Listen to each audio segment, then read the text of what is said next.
بسم الله الرحمن الرحيم الحمد لله الذي هدانا لهذا وما كنا لنهتدي لولا أن هدانا الله لقد جاءت رسل ربنا بالحق والصلاة والسلام والتحية والإكرام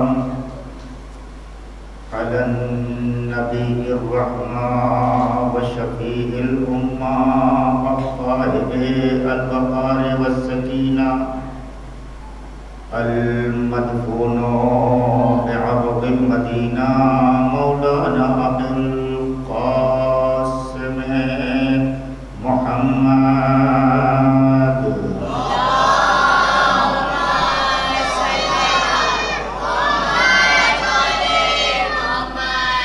وعلى أهل بيته الطيبين الطاهرين المعصومين المظلومين المنتجبين المنتخبين ولعنة الله على أعدائهم وقتلتهم وغاصبي حقوقهم ومنكري فضائلهم ومصائبهم على الأجمعين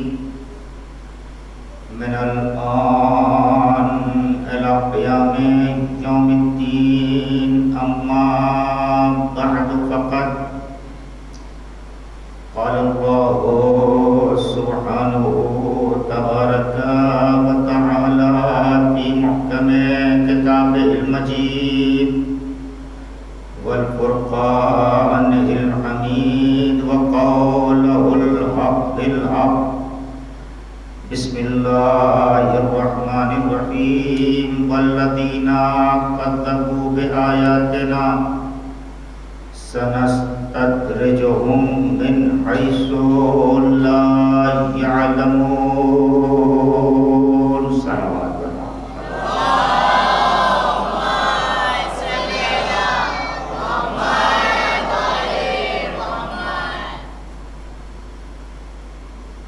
حضرات اکرام و برادران عزیز،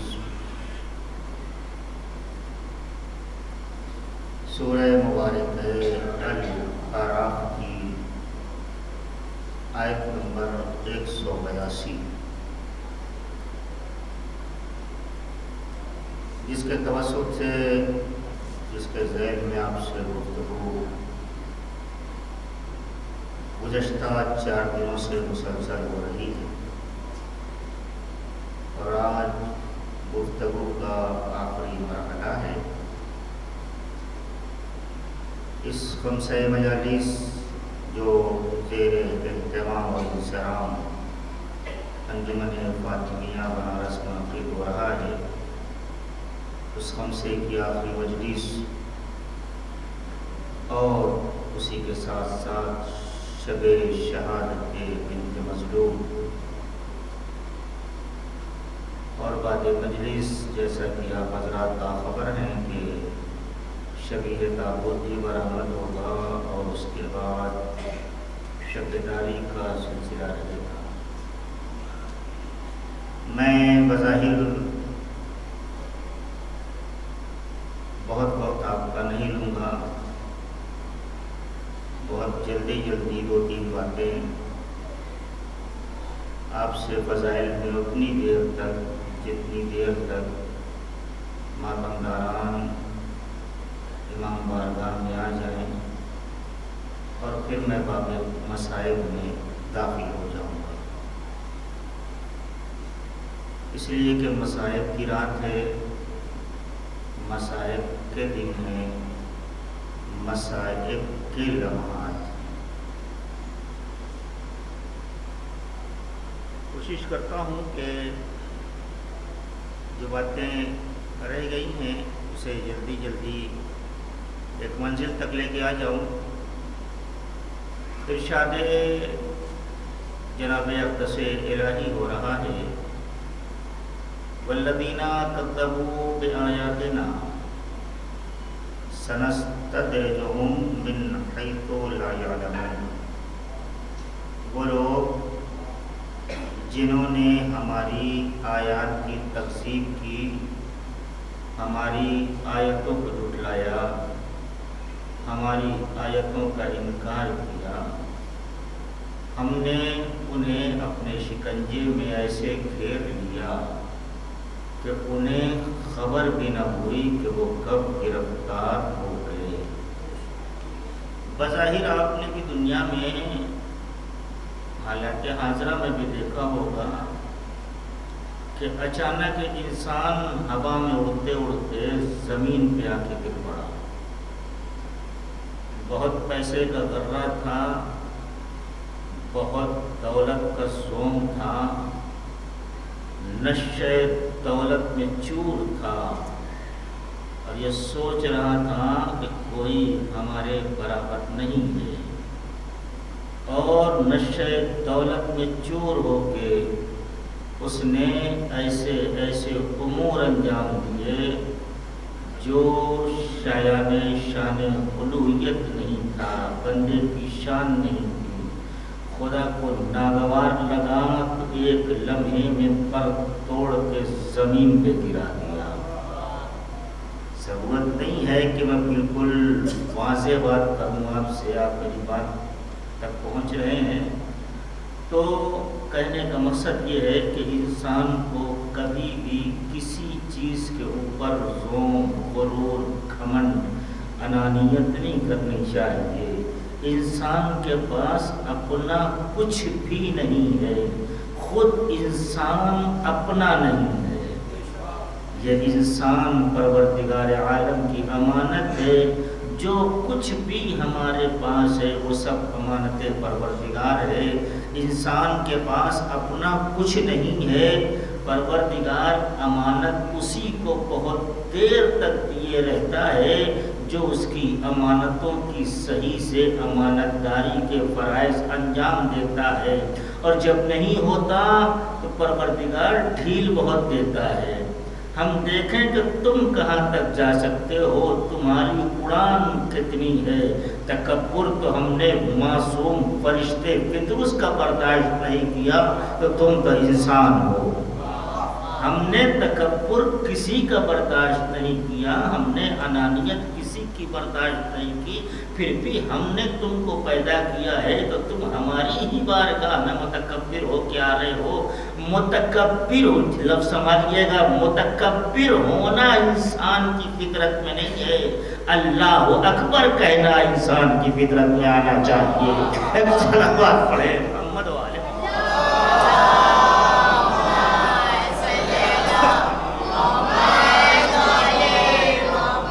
اگر کبریائی کا اعلان کرنا ہے تو فقط اس معبود حقیقی کا جسے کبریائی زیب دیتی ہے، اور اس کے علاوہ کسی کو کبریائی زیب دیتی ہی نہیں ہے۔ اس کائنات کے اندر میں عرض کر چکا گزشتہ 4 روزوں میں جتنی بھی چیزیں ہیں، جتنے بھی اشجار ہیں، جتنے بھی اسمار ہیں، جتنے بھی چاند اور سورج ہیں، یہ تمام تر سیارے، یہ تمام تر ذرات، یہ پھول، یہ بوٹے، یہ کہکشاں، یہ لوح و قلم، یہ جنت و جہنم کے تذکرے، یہ جو کچھ ہیں، انبیاء و مرسلین، ائمہ معصومین، انسان، اولاد، اتبار، نعمت، یہ جو کچھ بھی ہے یہ سب آیات الہی ہیں۔ چھوٹی چھوٹی آیات الہی کے ذریعے سے انسان بڑی آیاتوں تک پہنچے، اور جب بڑی آیاتوں تک پہنچے گا تب وہ بڑی آیتیں اسے پروردگار عالم تک لے کے جائیں گی۔ اس کائنات میں آنے کا مقصد فقط اتنا ہے کہ انسان اپنے رب کو پہچان لے، اپنے معبود حقیقی کو پہچان لے، اپنے خالق حقیقی کو پہچان لے، اپنے منعم حقیقی کو پہچان لے، اس رب قدیر کو پہچان لے جس کے قبضے قدرت میں دن اور رات کے ساتھ ساتھ انسان کی ہر نفس کی سانسیں مقید ہے۔ اگر وہ چاہ لے ایک لمحے کے لیے ہوا کو روک دے تو پھر کس کے اندر مجال ہے کہ وہ اگلی سانس لے سکے. اگر وہ چاہ لے کہ ایک لمحے کے لیے سورج نزدیک تر آ جائے تو کون ہے جو تمہیں سورج کی تمازتوں سے شعاؤں سے بچا سکتا ہے؟ اگر وہ ایک لمحے کے لیے زمین کو جھٹکا دینے کا حکم دے دے تو کون ہے جو تمہیں زلزلوں سے بچا سکتا ہے؟ یہ تو اس کا کرم ہے کہ وہ تمہارے لیے سانسیں چلا رہا ہے, ہوائیں چلا رہا ہے, تمہارے لیے دن رات پیدا کر رہا ہے, تمہاری سہولت کے لیے سورج بنا دیے, تمہاری سہولت کے لیے چاند بنا دیے, تمہاری سہولت کے لیے دریا بنا دیے, تمہاری سہولت کے لیے چرند پرند بنا دیے, اس لیے تاکہ انسان اس پر لطف اندوز ہونے لگے. اے میرے مالک, یہ پوری کائنات تو نے انسان کے لیے بنائی ہے. ہاں, میں نے سب کچھ انسان کے لیے بنایا ہے. میرے پروردگار, پھر انسان کو کس کے لیے بنایا ہے؟ آواز قدرت ہے, انسان کو ہم نے اپنے لیے بنایا ہے. یہ انسان جتنا پروردگار عالم کی بارگاہ میں اپنے آپ کو جھکاتا چلا جاتا ہے, ہم اسے اتنا بلند کرتے چلے جاتے ہیں. صلوات پڑھے محمد والے محمد پر.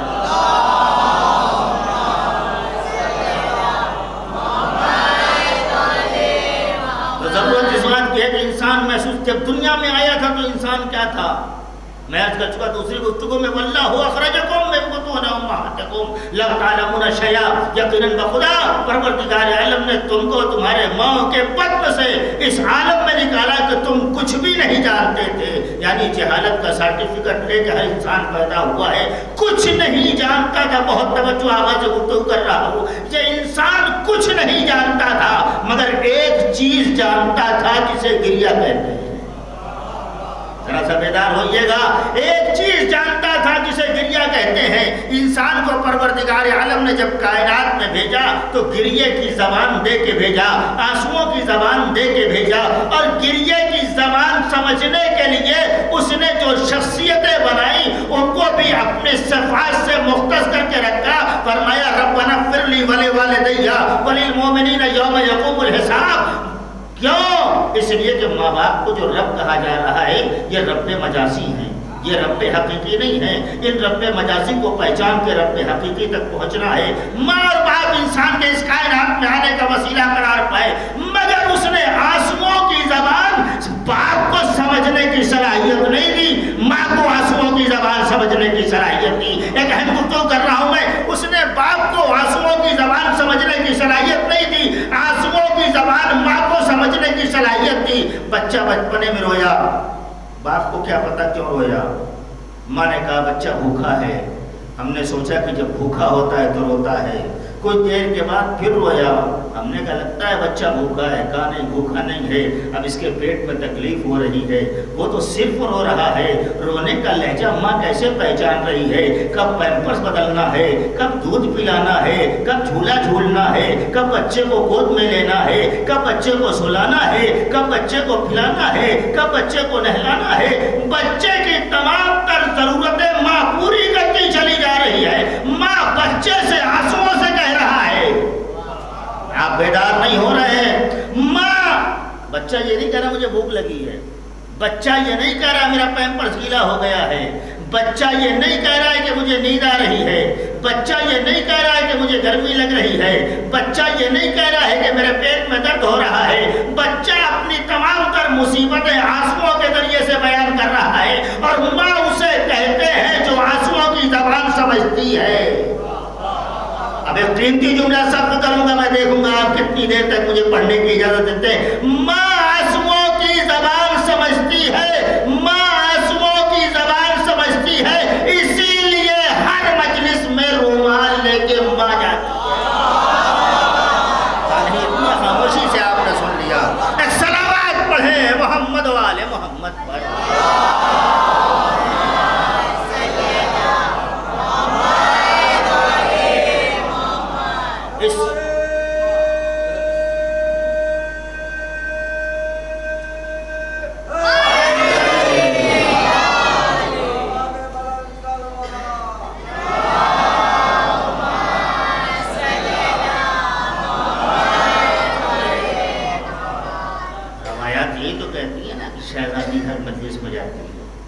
حسین کی ماں ہر مجلس میں آتی ہے.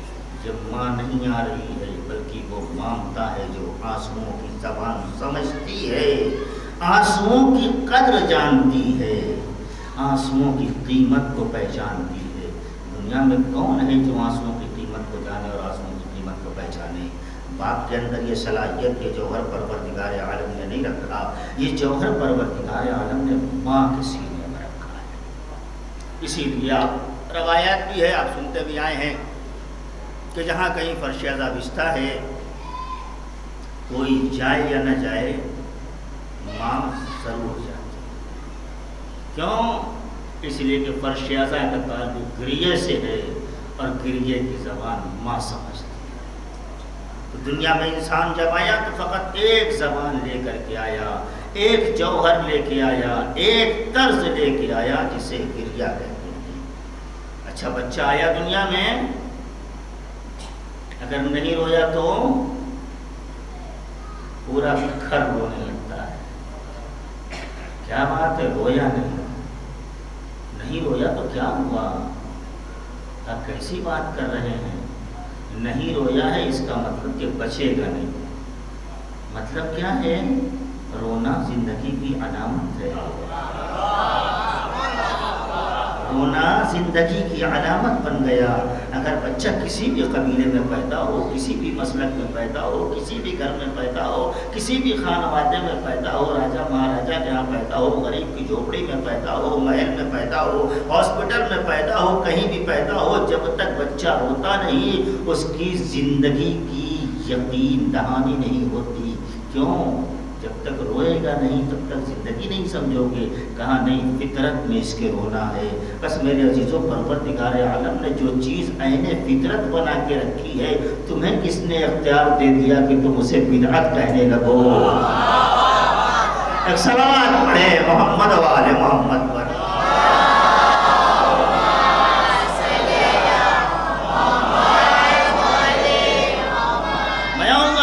ایسے اسی گریہ تک آؤں گا کہ گریہ جو ہم روتے ہیں تو کیوں روتے ہیں، رونے کا مقصد کیا ہے، اس مجلس کا مقصد کیا ہے، شب داری کا مقصد کیا ہے، امام بارگاہ بنانے کا مقصد کیا ہے، امام بارگاہ سجانے کا مقصد کیا ہے، امام بارگاہ میں آنے کا مقصد کیا ہے، آنا چاہیے تو کس نیت سے آنا چاہیے میں بیان کروں گا جہاں تک مجھے موقع ملا، اور جہاں تک میری طبیعت نے ساتھ کیا میں وہاں تک آپ کو لے کے چلوں گا۔ میری گفتگو جو مسلسل 4 دن سے ہو رہی تھی وہ صرف اس بات کے اوپر ہو رہی تھی کہ دنیا آج اس کی دشمن بن گئی جس کے فیض میں یہ دنیا بنائی گئی۔ دنیا کو ایک نام بہت کھٹک رہا ہے، علی۔ یہ نام کیوں کھٹک رہا ہے؟ اس لیے کہ انہیں خیبر یاد ہے، انہیں خندق یاد ہے، انہیں احد یاد ہے، انہیں جنگ تبوک یاد ہے، انہیں نہروان یاد ہے، انہیں غازریہ یاد ہے، اس لیے یہ نام کھٹک رہا ہے۔ علی کا نام کیوں کھٹک رہا ہے؟ میں ایک لفظ کہتا ہوں، علی ایک نور ہے، علی ایک نور ہے، علی روشنی ہے، علی نور ہے، علی روشنی ہے۔ چوروں کو روشنی اچھی نہیں لگتی۔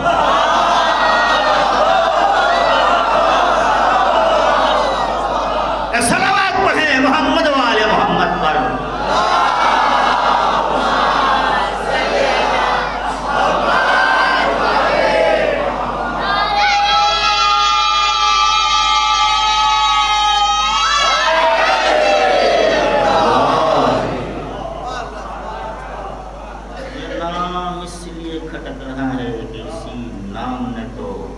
اسلام میں نقب زنی نہیں کرنے دی، اسی نام نے تو اسلام میں چوری نہیں کرنے دی، اسی نام نے تو اسلام میں تبدیلی نہیں کرنے دی، اسی نام نے تو اسلام کو بچا کر کے مسلمانوں کو محفوظ کر کے زمانے کے سامنے پیش کر دیا۔ مشرکوں کو یہ نام اسی لیے کھلتا ہے کہ اسی نام کی بدولت لا الہ الا اللہ باقی ہے۔ منافقوں کو نام، کافروں کو نام اسی لیے کھلتا ہے کہ اسی نام کی بدولت محمد رسول اللہ باقی ہے۔ منافقوں کو یہ نام اسی لیے کھلتا ہے کہ اسی نام کے ذریعے سے نسل پہچانی جاتی ہے۔ بڑی جلدی میں گزروں گا، بہت وقت نہیں لوں گا آپ کا میں۔ آج ضرورت اس بات کی ہے، پیغمبر نے کیا کہا تھا؟ میرے بعد امت میں 73 فرقے ہوں گے، ایک فرقہ جنت میں جائے گا، 72 جہنم میں جائیں گے۔ ہر فرقہ یہ کہہ رہا ہے کہ ہم جنت میں جائیں گے. میں 2 منٹ میں واضح کر دوں گا جنت میں کون جائے گا. اگر دلیل کاٹ دیں گے آپ تو میں ممبر پہ بیٹھنا چھوڑ دوں گا. بڑی ذمہ داری سے کہہ رہا ہوں. 73 فرقہ ابھی 73 پورا بنا نہیں ہے، بن رہا ہے دھیرے دھیرے. روز نئے نئے فرقے بن رہے ہیں، آپ دیکھیے. اور یہ روز 73 فرقے ہوں گے. ابھی ہو رہے ہیں دھیرے دھیرے، روز نئے نئے فرقے آ رہے ہیں. کوئی نیوز پیپر والا فرقہ ہو جا رہا ہے، تو دھیرے دھیرے فرقے بڑھ رہے ہیں. ہمیں اس سے بحث نہیں ہے. فرقے 73 ہوں گے، لیکن ایک بات یاد رکھیے گا، ایک چیز ہے جو تمام تر فرقوں سے اس فرقے کو الگ کرتی ہے. ایک ہی چیز ہے، وہ ایک چیز تمام فرقوں سے اس فرقے کو الگ کرتی ہے. اب وہ چیز جو باقی 73 فرقوں میں ایک فرقے کو الگ کرتی ہے، اس چیز کا نام ہے ولایت علی ابن ابی طالب. باقی 72 کے یہاں آپ کو علی مل جائیں گے مگر ولایت نہیں ملے گی. توجہ دیجیے گا، میں پھر لفظ بدل رہا ہوں. باقی 72 کے یہاں آپ کو خلافت ملے گی، ایک فرقے کے یہاں فقط امامت ملے گی. اچھا آپ دیکھیں، ایسا نہیں ہے کہ جس کے یہاں علی آ گیا وہ جنتی ہو گیا. بھول جائیے، ایسا نہیں ہے کہ جس کے یہاں علی ہے وہ جنتی ہے. اس ذوق میں نہ آئیے گا کہ ہمارے علی پایا جاتا ہے تو ہم جنتی ہیں. ایک علی کے پا جانے سے جنتی نہیں ہو جاؤ گے.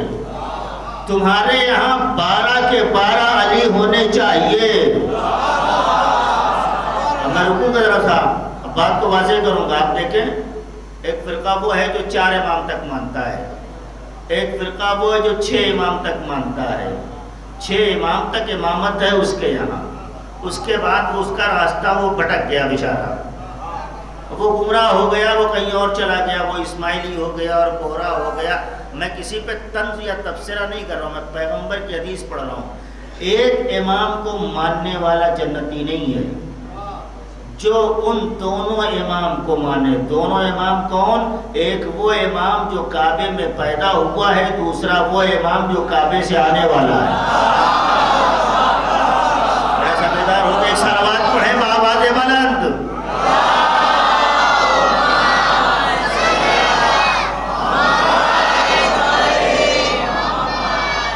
جب تک بیچ کی ساری کڑیوں کو ماننا ہے آپ کو چھوڑ پکڑ نہیں کرنا ہے. اگر آپ کو کمال تک جاننا ہے تو آپ کو اسے ماننا پڑے گا. کل میں نے بات جہاں پہ روکی تھی، ذرا سا وہاں سے آگے ایک قدم بڑھ کے پھر اپنے موضوع پہ لوٹ آؤں جلدی سے. کل میں نے عرض کیا کہ اسلام پیغمبر کی زندگی میں بھی بغیر علی ابن ابی طالب کے ایک قدم نہیں چل سکا. کوئی بھی جنگ ایسی نہیں ہے جو اسلام نے علی کی تلوار کے بغیر جیتی ہو. نہیں، میں کوئی جنگ نہیں پڑھوں گا آج. کوئی بھی جنگ ایسی نہیں ہے جو اسلام نے علی کی تلوار کے بغیر جیتی ہو. وہ ایران کا فاتح ہے، وہ لبنان کا فاتح ہے، وہ سیریا کا فاتح ہے. یہ سب کہنے کی باتیں ہیں. کون کتنا بڑا فاتح ہے یہ تو ہم نے خندق میں دیکھ لیا تھا. کون کتنا بڑا فاتح ہے یہ راز خیبر میں بھی کھل چکا تھا کہ کون کتنا بڑا فاتح ہے. جتنی بھی جنگیں فاتح جانے دیجیے. جب پیغمبر اعلان کرتے تھے کل جنگ پہ چلنا ہے، آتے تھے سورما لوگ اپنے اپنے گھروں میں تلوار اتارتے تھے، سائیکل کرتے تھے. پوچھتی تھی محترمہ کیا ہے، کیا ہو رہا ہے؟ پہلے پیغمبر نے اعلان کیا کل جنگ پہ جانا. نہیں تم کو نہیں آنے دیں گے ہم. کیوں؟ ارے مار دیے جاؤ گے، مر جاؤ گے وہاں جنگ میں جا کے. پاگل ہو کیا، کہاں جا رہے ہیں؟ کہا نہیں پیغمبر نے کہا تھا. اچھا یہ بتاؤ علی جا رہے ہیں؟ کہاں علی جا رہے ہیں. کہا پھر جاؤ. کہا نہیں آپ نے کیوں نہیں جلدی علی جا رہے ہیں؟ ہاں پھر جاؤ. کا مطلب کیا ہے؟ کہا جب علی جا رہے ہیں تو تم کو میدان میں جانے کی ضرورت ہی نہیں پڑے گی، جب جانے کی ضرورت نہیں پڑے گی تو مارے جاؤ گے نہیں، اور جب علی جا رہا ہے تو پھر کسی دوسرے کو پیغمبر میدان میں بھیجیں گے نہیں۔ صلوات پڑھے بآواز بلند۔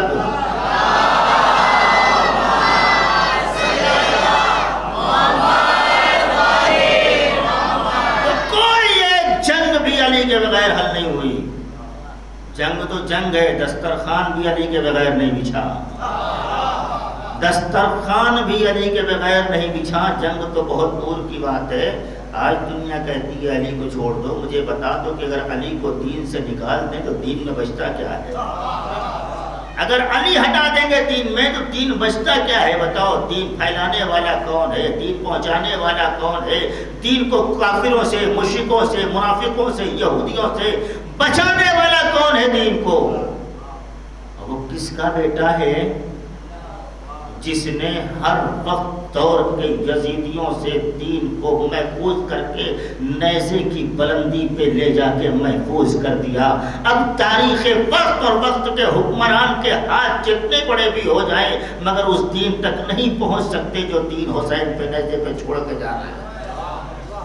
آج صرف اور صرف سارا معاملہ اسی بات کا ہے، اور جب کچھ نہیں بنا تو پھر وہ گھوم پھر کے ادھر آتے ہیں کہ یہ جو آپ لوگ کام کر رہے ہیں یہ غلط ہے اور یہ شرک ہے۔ اتنا فتویٰ تو شرابی کے اوپر نہیں آتا جتنا عزاداری پہ آتا ہے۔ بڑی ذمہ داری سے بات کی میں نے، پتہ نہیں آپ کو نہیں پوچھے۔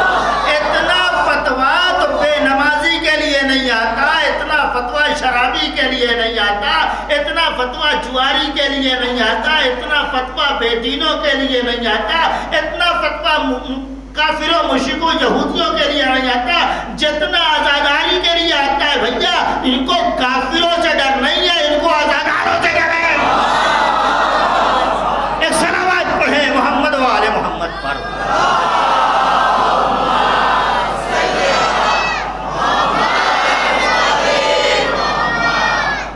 اچھا آپ دیکھیں، عزاداری ہم ضد میں نہیں کر رہے ہیں، ہم ضد میں عزاداری نہیں کر رہے ہیں، ہم کسی کی ضد میں عزاداری نہیں کر رہے ہیں۔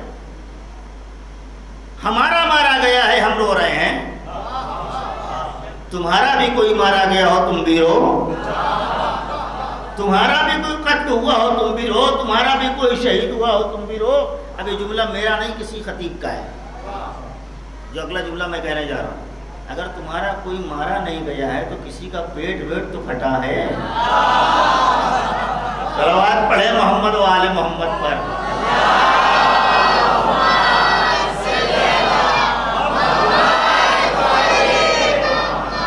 تو تم کیوں نہیں روتے؟ تمہیں کس نے منع کیا ہے؟ تم بھی گریا کرو، تم بھی فرش عزا بچھاؤ، تم بھی اپنے والوں کا پرسہ لو، بچھاؤ فرش عزا، ہم پرسہ دینے آئیں گے۔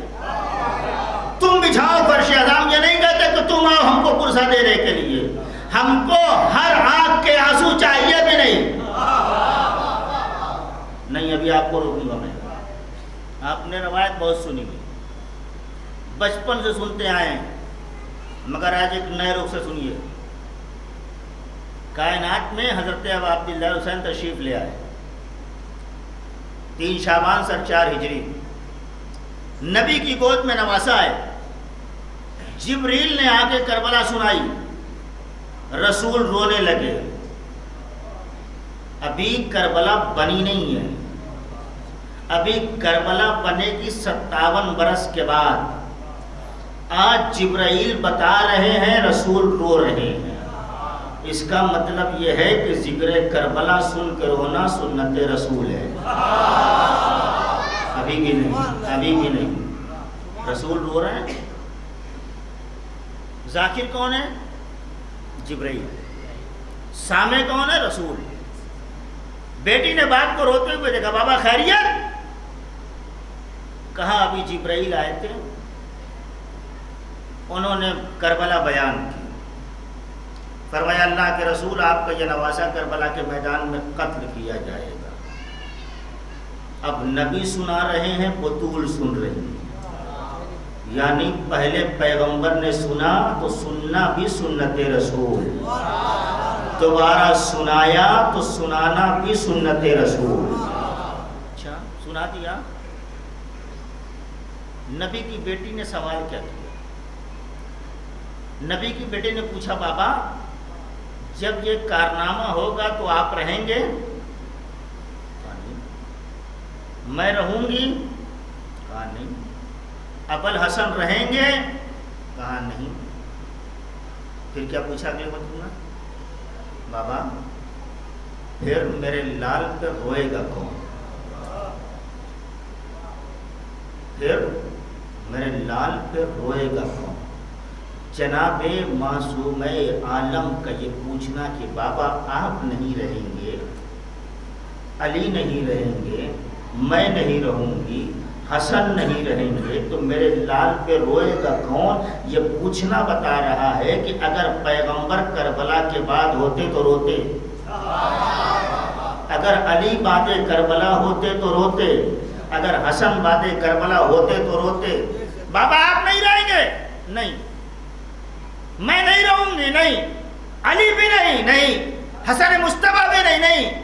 تو پھر میرے لال پہ روئے گا کون؟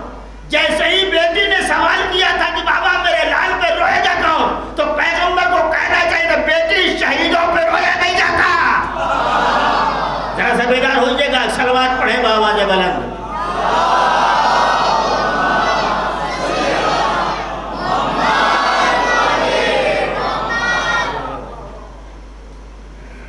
پیغمبر کو کہنا چاہیے تھا بیٹی شہیدوں پہ رویا نہیں جاتا۔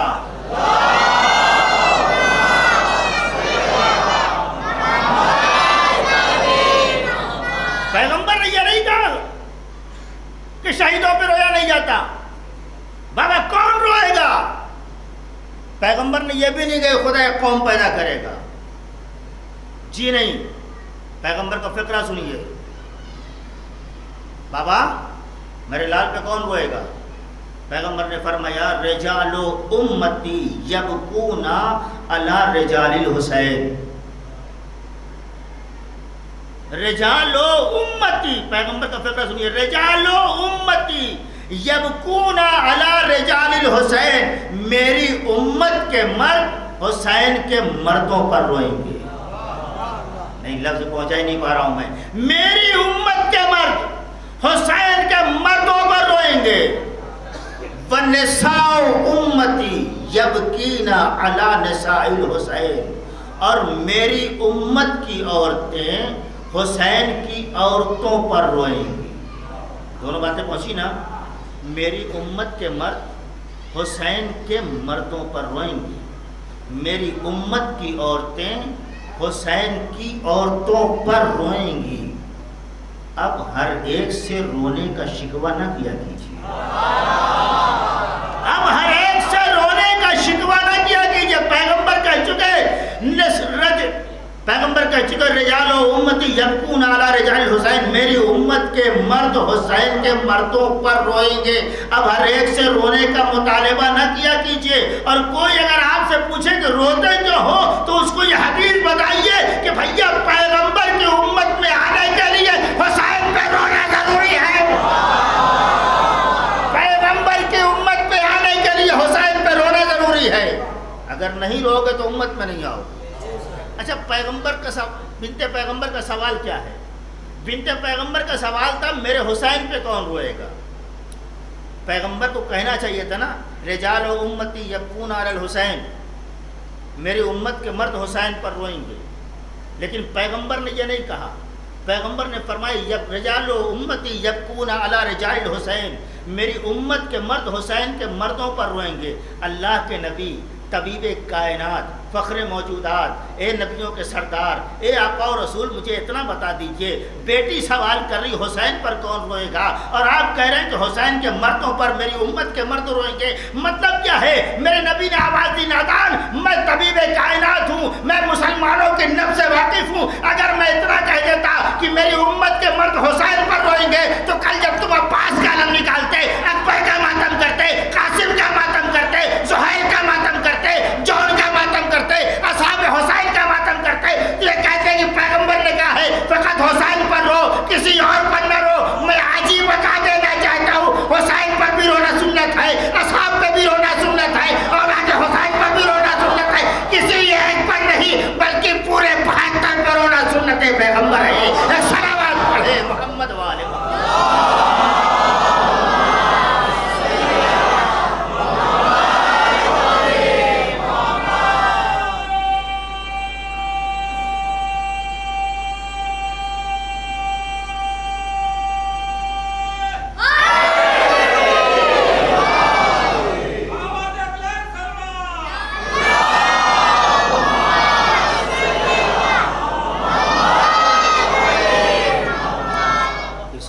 نمبر نہیں،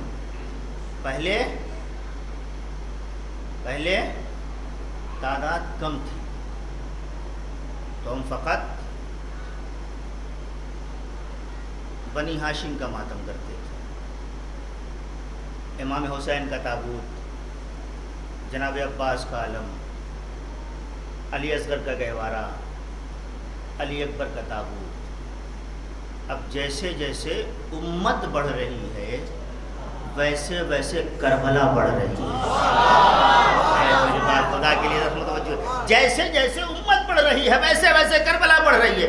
آج جو ہم 72 کا تابوت نکالتے ہیں تو زمانے والوں کو یہی بتانے کے لیے نکالتے ہیں، ابھی تک تمہیں صرف ایک یزید سمجھ میں آیا ہے، ابھی تک تمہیں صرف ایک یزید سمجھ میں آیا ہے، یہ کربلا بتائے گی کہ کتنے یزید تھے، ابھی تک صرف تمہیں ایک نام معلوم۔ کون روئے گا؟ میری امت کے مرد روئیں گے۔ رونا سنت پیغمبر نے وعدہ نہیں کیا، یہ پیغمبر نے بشارت دی۔ جو بات بعد میں ہونے والی ہوتی ہے اور اس کی خبر پہلے دی جائے اسے کہتے ہیں بشارت، اسے کہتے ہیں بشارت۔ پیغمبر نے دی بشارت، آج ہم اور آپ رو رہے ہیں۔ اب میرا سوال جہاں پہ میں نے بات چھوڑی تھی، روتے کیوں ہیں؟ روتے کیوں ہیں؟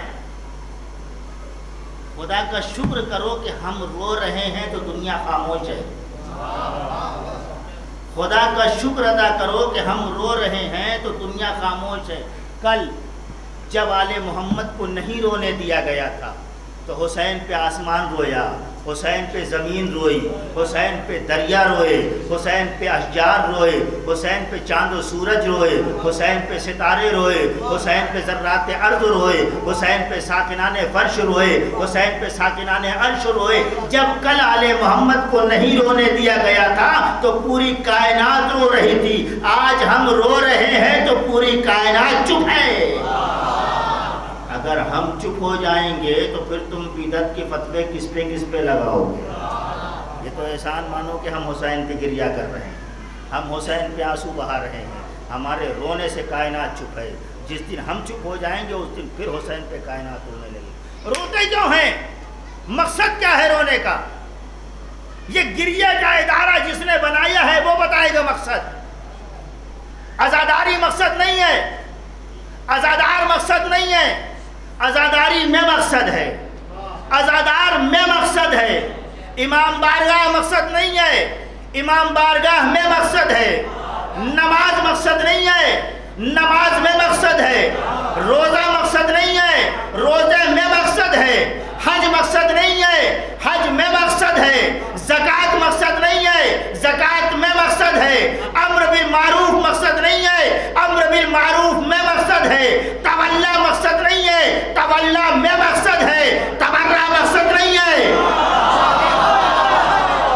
تبرع مقصد نہیں ہے، تبرع میں مقصد ہے۔ نماز میں کیا مقصد ہے؟ نماز میں کیا مقصد ہے؟ قرآن سے پوچھو، قرآن بتا رہا ہے ان الصلاۃ تنہا عن الفحشاء والمنکر، یہ نماز گمراہیوں سے، بیہودہ حرکتوں سے روکتی ہے، یہ ہے مقصد نماز۔ اگر چاہتے ہو کہ تمہاری اولاد گمراہ نہ ہو تو نمازی بناؤ۔ صلوات پر محمد و آل محمد۔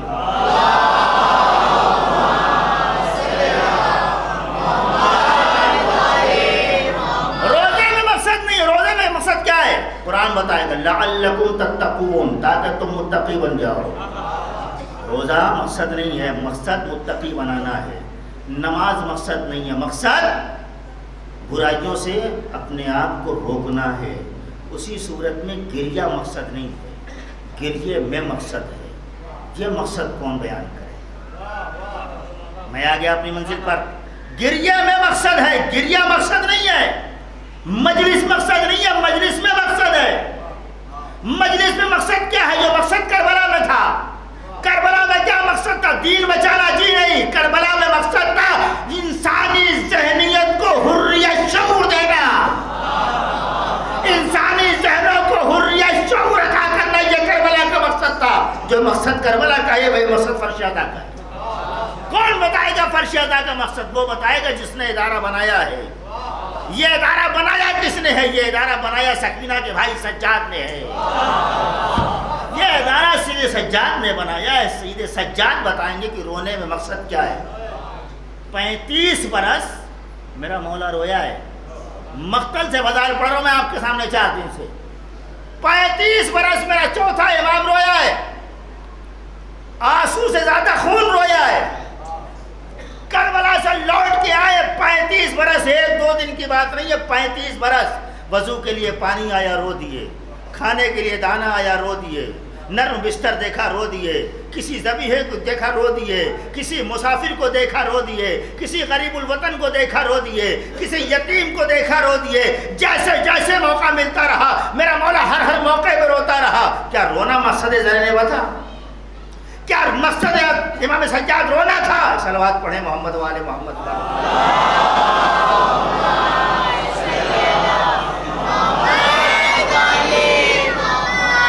امام کوئی بھی کام بغیر مقصد کے نہیں کرتا۔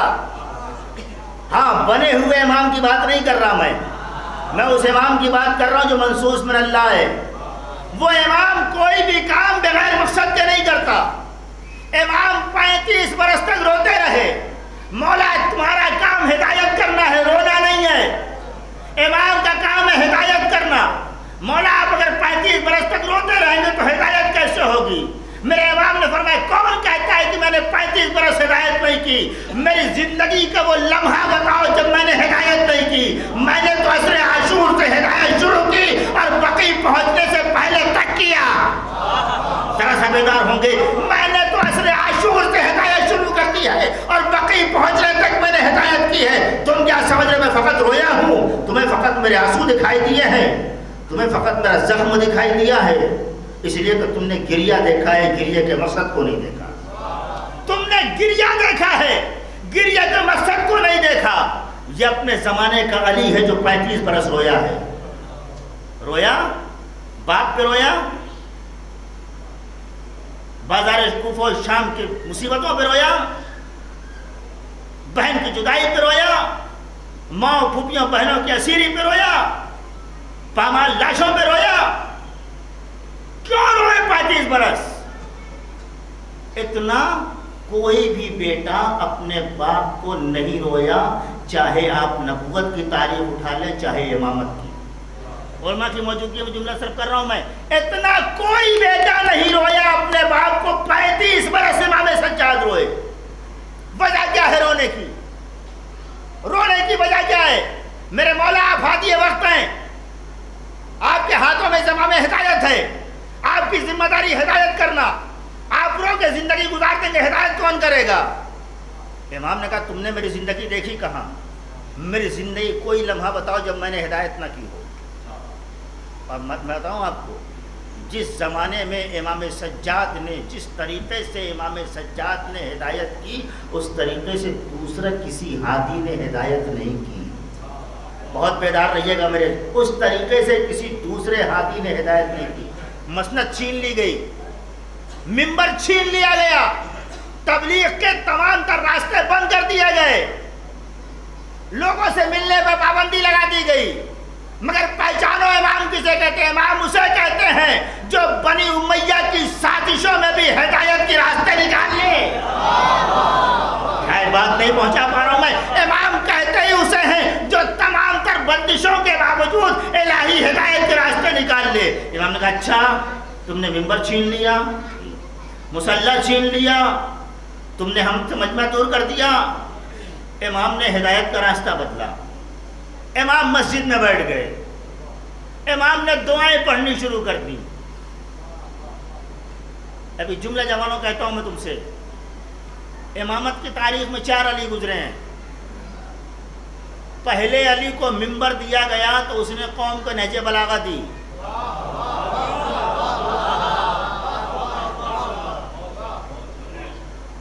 پہلے علی کو منبر ملا تو قوم کو نہج بلاغہ دی، دوسرے علی سے منبر چھینا تو قوم کو صحیفہ سجادیہ دیا۔ یہ تمہاری میراث ہے، پڑھو، یہ تمہاری میراث ہے، پڑھو اس کو۔ پڑھنا واجب ہے تم پہ بالخصوص اس زمانے میں، ایسے حالات میں جہاں جہالت کا سورج ہر گلی محلے میں طلوع ہو رہا ہے. 54 دعائیں ہیں، 54 دعائیں ہیں صحیفہ سجادیہ میں. امام تبلیغ کیسے کر رہے ہیں؟ یہ وہ زمانہ ہے جب 70,000 ممبروں سے علی کو گالی دی جا رہی ہے، آل محمد کو برا بھلا کہا جا رہا ہے. حد ہو گئی. اگر جمعے کی خطبے میں اور نماز میں آل محمد پہ لعن نہ کیا گیا تو پھر وہ مولوی برخاست کر دیا جاتا تھا، اس کو ڈیوٹی سے نکال دیا جاتا تھا، اس سے پوچھا جاتا تھا کہ تم نے کیوں نہیں کیا. اس زمانے میں اپنے زمانے کا علی تبلیغ کر رہا ہے دعاؤں کے ذریعے سے. کتنی دعائیں ہیں؟ 54 دعائیں. پڑھیے مکہ کے صحیفے سجادیہ، ہر دعا شروع ہوتی ہے اللہم صلی علی محمد و آل محمد. ہر دعا شروع ہو رہی ہے اہل بیت پہ درود سے. زمانہ کون سا؟ زمانہ وہ ہے جب آل محمد پہ گالیاں دی جا رہی ہیں، آل محمد کو برا بھلا کہا جا رہا ہے. دعا پڑھی جا رہی ہے مسجد نبوی میں، دعا پڑھی جا رہی ہے عربی میں. پڑھنے والا عربی میں پڑھ رہا ہے، جو اطراف میں آگے بیٹھ رہے ہیں وہ عربی جان رہے ہیں. ابھی بھی آپ کو تبلیغ سمجھ میں نہیں آئی؟ کیا ہے یہ؟ لوگ سن رہے ہیں یہ کہہ رہے اللہم صلی علی محمد و آل محمد. یہ کیا صلوات پڑھا دی؟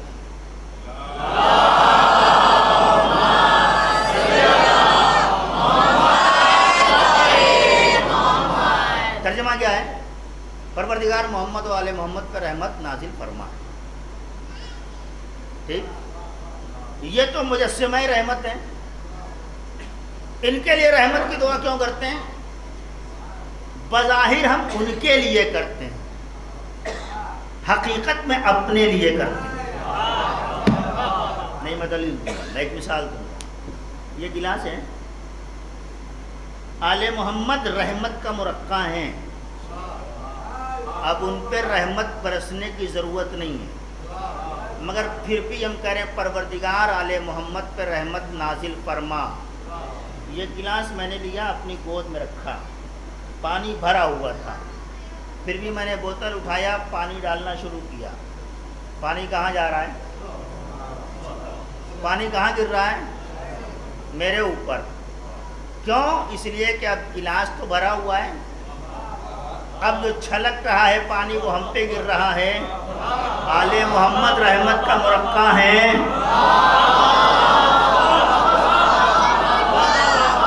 اب ایک زندہ صلوات پڑھ دے بآواز بلند.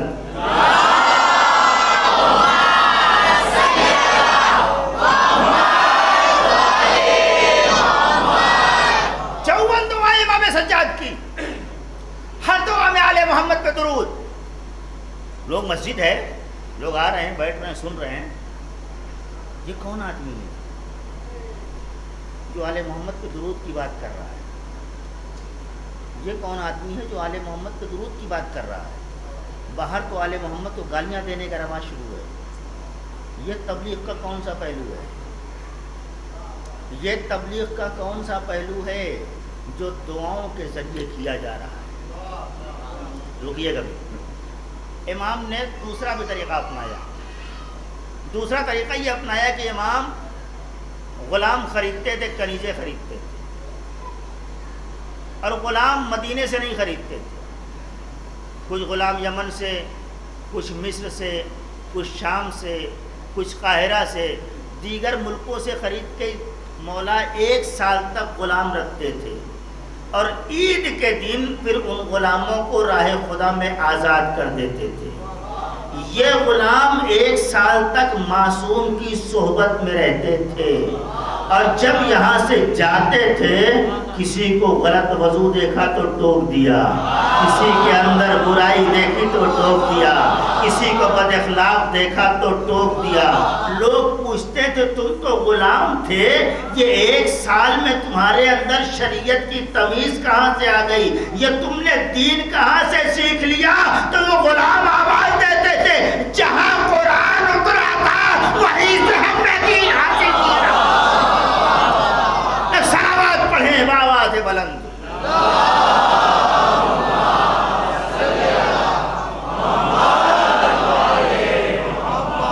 یہ راہیں اختیار کی امام سجاد نے تبلیغ کی. بات رہ جائے گی کہ رونے میں تبلیغ کیا ہے. گریہ کیوں کرتے ہیں؟ گریہ میں تبلیغ کیا ہے؟ گریہ کا راز کیا ہے؟ گریہ کا مقصد کیا ہے؟ فقط اپنے آنسوؤں کو ہلکا کر لینا نہیں، اپنے غموں کو ہلکا کر لینا نہیں ہے۔ روایت ہے عزادار کے آنسو شہداء کے زخم کا مرہم قرار پاتے ہیں، مگر آنکھیں پاک ہوں گی تو۔ ہاں، پاک آنکھوں کے آنسو آل محمد قبول کریں گے، ہر آنکھ کا آنسو قبول بھی نہیں کریں گے۔ یہ بھی یاد رکھیے گا، ان آنکھوں نے مکاری کی ہے، نامحرموں کو دیکھا ہے، وہ چیزیں دیکھی جو نہیں دیکھنا چاہیے تھا، اس کے بعد رو رہے ہیں۔ کیوں رو رہے بھائی؟ امام حسین مظلوم تھے اس لیے رو رہے ہو؟ مظلوم سمجھ کے رو رہے ہو؟ تو مظلوم سمجھ کے تو کائنات میں بہت لوگ ہو گئے۔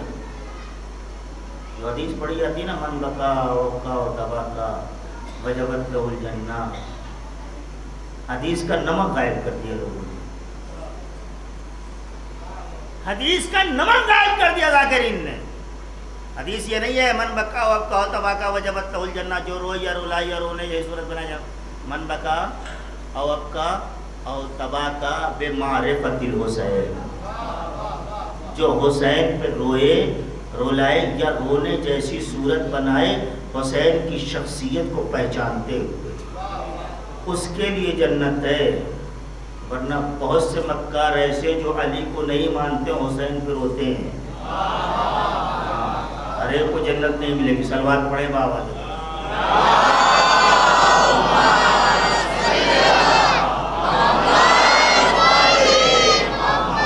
رونا کیا مقصد؟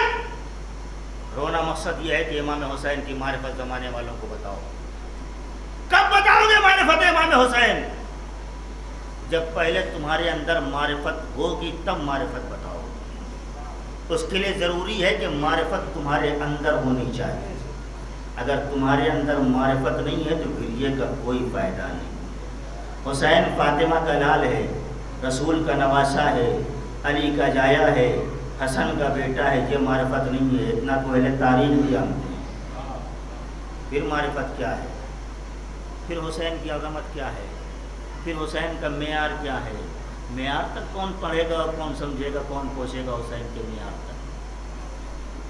بتایا، اسی امام نے بتایا کہ حسین کی معرفت کیا ہے۔ پہلی سفر سن 61 ہجری، قافلہ قید ہو کر کے دربار شام میں داخل ہو رہا ہے۔ دوسری گفتگو میں نے کی تھی، جناب زینب نے کہا ہم نہیں جائیں گے، کیونکہ اماں ذرا سر کی طرف دیکھیے، کٹے ہوئے سر سے آنکھوں کے آنسو دیکھے۔ کیا بات ہے بھیا؟ بہن جاؤ، میرے مقصد کے لمبردار ہو، تم جاؤ، میری قربانی کو رائے گاہ ہونے سے بچانا تمہاری ذمہ داری ہے۔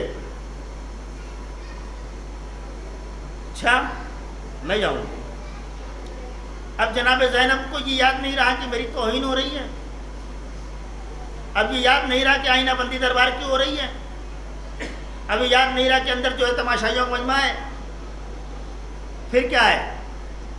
زینب بھولی کچھ نہیں تھی، زینب کو سب یاد تھا، لیکن زینب کو اپنی صحبتوں سے زیادہ امام کی بات پہ یہ دبا تھا۔ یہی وہ مقصد تک جو پہنچانا چاہ رہا تھا۔ ہم تو اپنی ذرا سی تھکاوٹ پہ، ذرا سی رونق کے اوپر یہ کام کر لیتے، اس لیے کہ ہم پہچانتے ہیں۔ قافلہ داخل دربار ہوا، دربار میں قافلہ پہنچا۔ خدا کی قسم، یہاں سے پڑھ دینا بڑا آسان ہے، آپ کا سن لینا بڑا آسان ہے۔ آیت اللہ تہرانی کے گھر مجلس ہو رہی تھی، قبلہ آیت اللہ تہرانی کے ہاں ایران میں مجلس ہو رہی تھی۔ ذاکر مصائب پہ آیا اور اس نے آنے کے بعد جیسے ہی پڑھا کہ علی کی بیٹی داخل دربار یزید ہوئی، ذاکر آگے کچھ پڑھتا، اس سے پہلے آیت اللہ تہرانی نے ذاکر کو روک دیا کہ رکو، پہلے اس کلمے کا حق ادا ہونے دو، علی کی بیٹی یزید کا دربار۔ جو پہچانتے تھے اس منصب کو وہ جانتے تھے۔ ابھی تو ہم کو پتہ ہی نہیں کہاں علی کی بیٹی، کہاں شرابی کا دربار۔ داخل ہوئے، ایک رسن 12 جنگل ہے. میں نے پہلی مجلس میں کہا کہ آل محمد مجبور نہیں ہے، مظلوم ہے. پھر جملہ تو آل محمد مجبور نہیں ہے، مظلوم ہے. آل محمد مجبور نہیں ہے، مظلوم ہے. اور اسی منظر پہ مولا نے اپنا اختیار بھی دکھایا. جب یہ قافلہ لوٹ کے جانے لگا تو یزید اپنے حالی موالی سے کہتا ہے تم نے دیکھا میری جیت، میں کیسے کامیاب ہوا؟ کیا ہوا؟ تم جیتے کہاں؟ تمہارا مقصد تھا امامت ختم کرنا. جیت کے تو حسین کی بہن جا رہی ہے، 2 امام لے کے جا رہی ہے. جیت کے تو حسین کی بہن جا رہی ہے، 2 امام لے کے. کیا کرے؟ کہ اگر جیتنا چاہتا تو امام کو قتل کر. 1000 سپاہی بھیجے اس نے، کہا جہاں قافلہ ملے وہیں روکو، پورے قافلے کو مدینے جانے دو، سید سجاد کو قید کر کے لے آؤ اور لا کے یہاں میرے سامنے قتل کرو. 1000 سپاہی گھوڑ سوار چلے، اسلحہ لے کے چلے. قافلہ کربلا سے آگے بڑھ چکا ہے، آگے سے راستہ روک دیا گیا. کتنے سپاہی ہیں؟ 1000. 1000 سپاہی نے اس قافلے کا راستہ اس سے پہلے بھی روکا تھا. اس وقت روکا تھا جب قافلے میں عباس تھے، قافلے میں علی اکبر تھے، قافلے میں اون محمد تھے، قافلے میں بنی ہاشم تھے. آج قافلے میں فقط اکیلا عبید بیمار سید سجاد میرا امام ہے. کہا کیا بات ہے؟ کہا آپ کو شام واپس چلنا ہوگا. کہا رکو. اس ناقے کے پاس آئے جس ناقے پہ مشیر امام جناب زینب بیٹھی تھی. آئے کہا بھوپی اماں انہوں نے راستہ روک دیا ہے. کیا کہہ رہے ہیں میرے لال؟ کہ یہ کہہ رہے ہیں پورے قافلے کو مدینے جانے دو، تم شام چلو. جناب زینب نے کہا اچھا کیا سوچا؟ کہا بھوپی اماں جو آپ کا حکم. جیسے ہی کہا جو آپ کا حکم، جناب زینب کا جملہ سنیے، کہا جو آپ کا حکم. جناب زینب کا میرے لال اب تو امام ہے. ہائے ہائے ہائے ہائے، بات صحیح پہنچا ہمارا حکم ہے. پتہ نہیں کیوں میں دیر سے بیٹھا ہوں اس لیے اب تو امام ہے، تو سمجھ. میں خبردار، ہم مدینے جائیں گے، ہم مدینے جائیں گے. مولا اکیلے یہ 1000 کا لشکر ہے. حر نے روکا تھا تو آپ کچھ نہیں بولے کہ ہم جہاں جانا ہوگا جائیں گے. آج آپ اکیلے ہیں، کہہ رہے ہیں یہ سامنے 1000 لشکر ہے، راستہ روک کے کھڑا ہے. مولا آپ نہیں کو لا کر ہے، ساتھ میں اہل حرم ہے، کوئی دوسرا محافظ نہیں ہے. امام نے آواز دیا میں آج زمانے والوں کو بتانا چاہتا ہوں کہ امام جب مظلوم ہوتا ہے تو سن لیتا ہے، اور جب مختار ہوتا ہے تو سنا دیتا ہے. سلامات پڑھے بآواز بلند.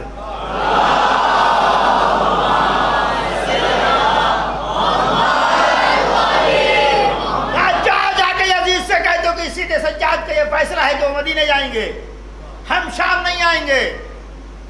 کہا ہم آپ کو جانے بھی نہیں دیں گے. کہا ہم آپ کو جانے بھی نہیں دیں گے. امام نے کہا ابھی تیرا حاکم کربلا بھولا نہیں، ابھی اسے بتا دے کہ حسین کا بیٹا کہہ رہا ہے کہ ہم مدینے جائیں. 4 دن قافلہ روکا گیا. کچھ سپاہی تیز رفتار گھوڑے سے شام پہنچے، خبر لے کے آئے. کیا بات ہے؟ کہا وہ آنے کو تیار نہیں ہے. کہا بیمار ہے، وہ تیار نہیں، اکیلا ہے. کہا مگر بفر گیا ہے. کہا مگر بفر گیا ہے. روم کا سفیر بیٹھا تھا، اس نے کہا بلا لے، بلا لے، میں دیکھتا ہوں کہ ملوکیت میں کتنی طاقت ہے، بلا لے. اس نے کہا میں نے 1000 سپاہی بھیجے ہیں. کہا یاد رکھ وہ ایک لمحے میں جب چاہے گا حسین بنے گا، جب چاہے گا عباس بن جائے گا. مجبور نہ سمجھ رہا امام وقت ہے. کہا پھر کہا جانے دے مدینے. مدینے آ گیا قافلہ. اس کے بعد تاراجی مدینہ کرائی. یہ ظلم ہوا ہے تاراجی مدینہ اسی سبب پہ ہوا ہے. اب وقت نہیں کہ مجھ سے بول کے چلوں آپ کے سامنے. 1000 سپاہی راستہ روک نہیں پائے. امام نے بتا دیا کہ میں مختار ہوں، مجبور نہیں ہوں. وہ جہاں راستہ رک گیا تھا 1000 میں، وہاں مظلومیت بتانی تھی. یہاں سفر نہ روک کر کے اختیار بتایا ہے. نہ امام وہاں مجبور تھا نہ امام یہاں مجبور ہے. کبھی نہ کہیے گا کہ حر نے راستہ روکا تو میرا امام مجبور ہو گیا. مجبور اور امام جملہ قوم ہے. امام جانتے ہیں امام کبھی مجبور نہیں ہوتا. امام صرف دعا دے دیتا ہے تو لوگ مختار بن جاتے ہیں. صرف دعا کر دیتا ہے.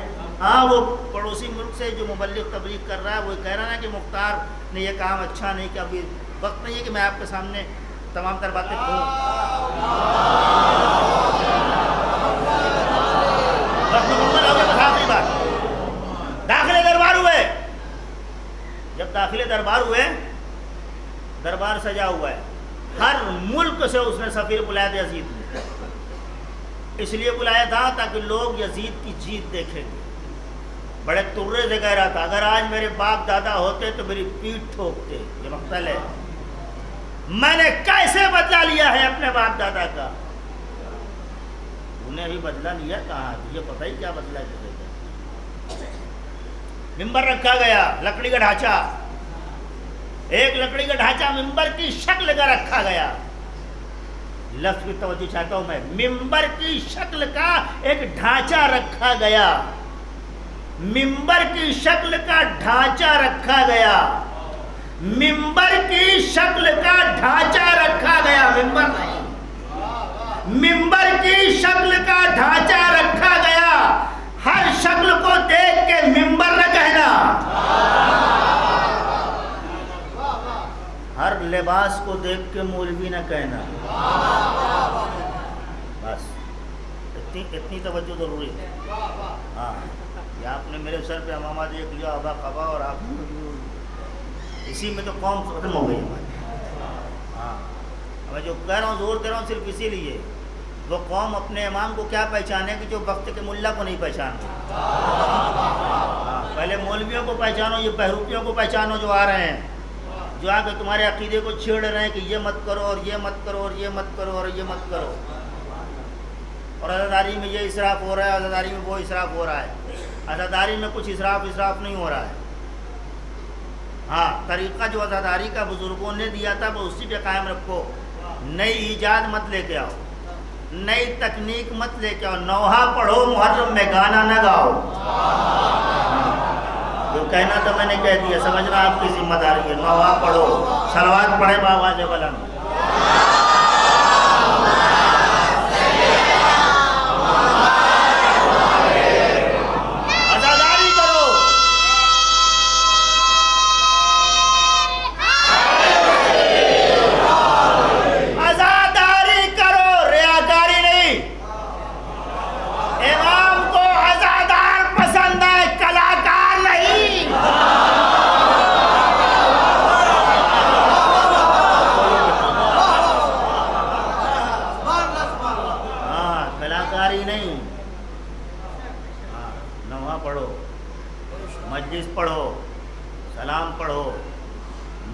پڑھو عزادار بنو کلاکار نہیں. سرکاری مولوی بلایا گیا. اب قبلہ عرفان صاحب تنویر بھائی اب تمہیں بولوں گا ضرور. اب میں یہاں تک آ گیا ہوں چاہے بولو 20 منٹ لے لوں گا. اگر آپ کو پہچاننا ہو کہ سرکاری مولوی کسے کہتے ہیں تو بس یہ سمجھ لینا جو ذرا سی بھی یزیدیوں کی حمایت میں بولے وہ سرکاری ہے. نہیں میں ناراض ہو کے جاؤں گا تم سے اس جملے پر. جو ذرا سی بھی یزیدیوں کی حمایت میں بولے وہ حسینی مولوی نہیں ہے. وہ سرکاری مولوی ہے. چاہے سرحد کے اس پار کا ہو یا اس پار کا ہو.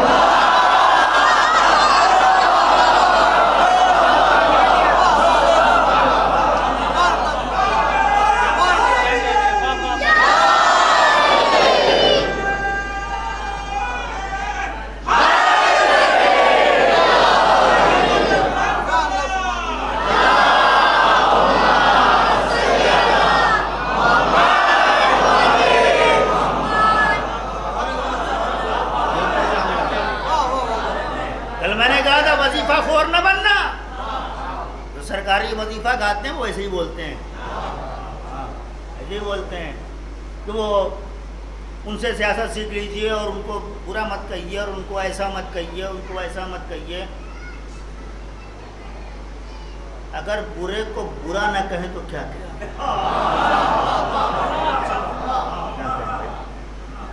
کیا کہیں؟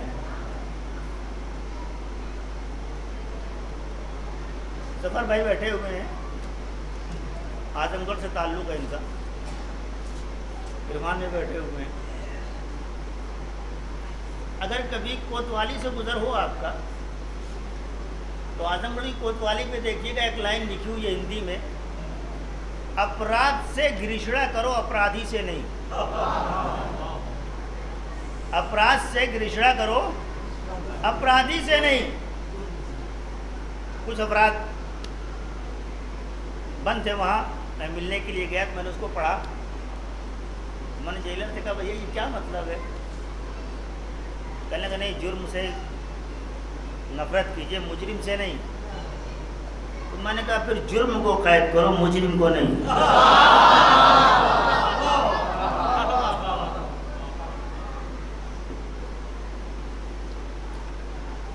ڈھانچہ رکھا گیا, سرکاری مولوی بلایا گیا. بولنا نہیں میری بات, میں نے پورا خون جگر تم کو دیا ہے, میں نے تم کو مولوی کی پہچان بتا دی ہے. آیا سرکاری مولوی, آیا, شروع ہو گیا. یزید کو امیر المومنین کہہ رہا ہے, یزید کو امیر المومنین کہہ رہا ہے. اب میں جلدی سے اپنے نوجوانوں سے, بزرگوں سے معذرت, امیر المومنین کائنات میں جناب علی کے علاوہ کسی اور کو نہیں کہہ سکتے آپ. حتیٰ کہ کسی معصوم امام کو بھی آپ امیر المومنین نہیں کہہ سکتے. وجہ کیا ہے؟ امیر المومنین کا جانشین امیر المومنین تو ہوگا نا, امام کا جانشین امام ہوگا, معصوم کا جانشین معصوم ہوگا, ہادی کا جانشین ہادی ہوگا. تو پھر آپ سوائے علی ابن ابی طالب کے علاوہ کسی دوسرے امام کو امیر المومنین کیوں نہیں کہہ سکتے؟ 3 وجہ ہے, صرف ایک وجہ بتاؤں گا اور پھر آپ کی ذوق سماعت لے کے آگے بڑھوں گا. 3 وجہ ہیں. آپ کسی دوسرے امام کو بھی امیر المومنین نہیں کہہ سکتے, اس لیے کہ یہ لقب علی کو بطول نے دیا ہے. اب اگر کسی کو حدیث کیسا نہ آتی ہو تو میں کچھ نہیں کر سکتا. حدیث کیسا پڑھا دیجیے, صلوات پر محمد و آل محمد.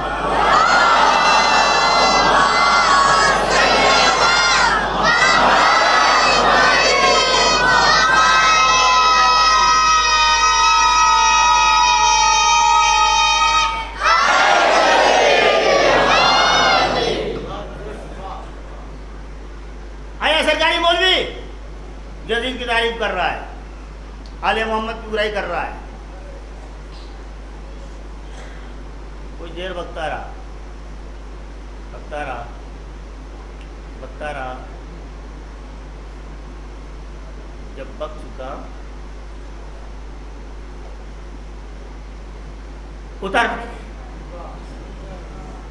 اتر منبر سے. سارا مجمع سناٹے میں, یہ قیدی زنجیر میں جکڑا, ساتھ میں مائیں بہنیں بھٹیاں, اس کے گھر کے سب مارے گئے. جلال کا اتر, اس کی مجال کیا تھی کہ بیٹھا رہ جاتا. امام نے کہا یزید مجھے اجازت دے, مجھے اجازت دے. بیونٹی والوں فضائل پڑھنے جا رہا ہوں. مجھے اجازت دے کہ میں اس لکڑی کے ڈھانچے پہ جاؤں.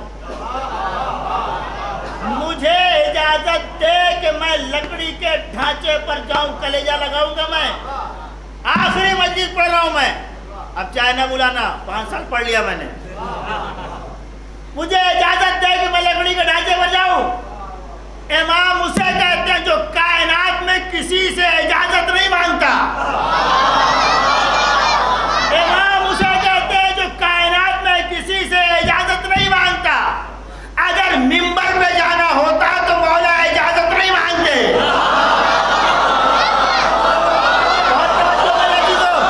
اگر منبر پہ جانا ہوتا تو میرا مولا اجازت نہیں مانگتا، اس لیے کہ منبر تو اسی کے بعد تھا، اس کے بعد کا تھوڑی ہے.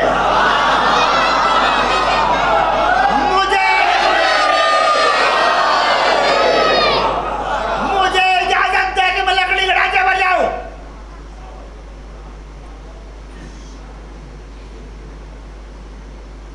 یزید مجھے اجازت دے کہ میں لکڑی کے ڈھانچے پر جاؤں. آگے جو سفیر لوگ بیٹھے تم کا یزید دیتے اجازت، قیدی ہے، تیرا گرفتار ہے، تیرا اپنا دربار ہے، ہم سب تیرے ساتھ ہیں. دیکھیں کیا کہتا ہے.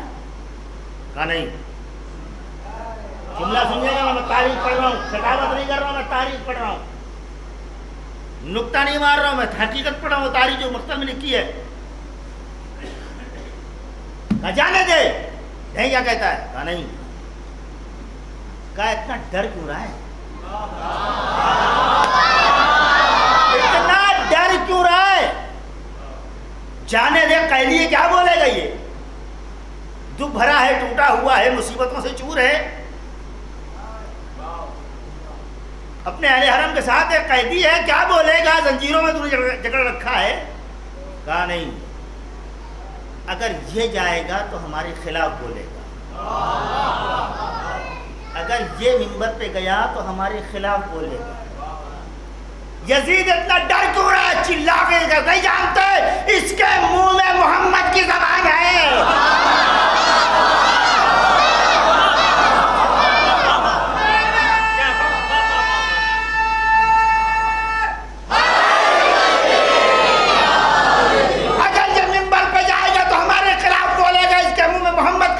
میرے مولا نے کیا کہا، یزید مجھے جانے دے، میں یہاں سے وہ بولوں گا جس سے اللہ اور رسول راضی ہوں گے، ان سننے والوں کو فائدہ ہوگا، ان سننے والوں کو ثواب ملے گا.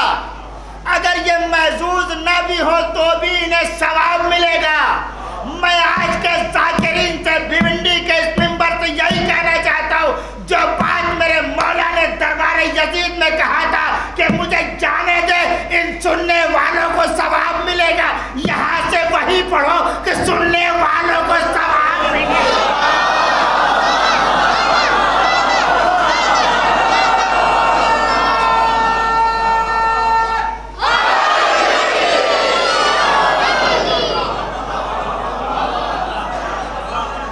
لنکرانی نہ پھینکو، حق آل محمد بیان کرو، دین بیان کرو.